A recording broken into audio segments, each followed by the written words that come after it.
AP deputy CM power star Pawan Kalyan తనయుడు అకిరానందన్ సినీ అరంగేట్రంపై మరోసారి చర్చలు జోరందుకున్నాయి. అకీరా ఎంట్రీ ఎప్పుడు, ఎవరి దర్శకత్వంలో అనే ప్రశ్నలు ఫిల్మ్ నగర్ లో హాట్ టాపిక్ గా మారాయి. తాజాగా ఈ చర్చల్లో టాలెంటెడ్ హీరో, డైరెక్టర్ అడవిశేష్ పేరు వినిపించడం ఆసక్తిని మరింత పెంచుతోంది. ఇంతకు ముందు అకీరాను శేఖర్ కమ్ముల పరిచయం చేయనున్నారనే వార్తలు వినిపించగా, ఇప్పుడు అడవిశేష్ డెబ్యూ బాధ్యతలు తీసుకుంటున్నారన్న ప్రచారం ఊపందుకుంది. అకిరానందన్తో అడవిశేష్కు ఉన్న సాన్నిహిత్యం ఈ వార్తలకు బలం చేకూరుస్తుంది.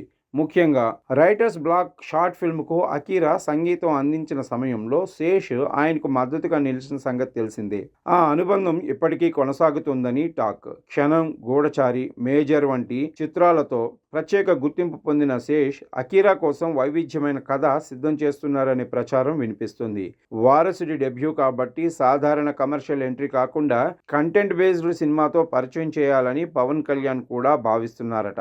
అయితే ఈ ప్రాజెక్టుకు శేష్ దర్శకత్వం వహిస్తారా లేక కేవలం కథ అందిస్తారా అనే విషయంపై ఇంకా స్పష్టత రావాల్సి ఉంది.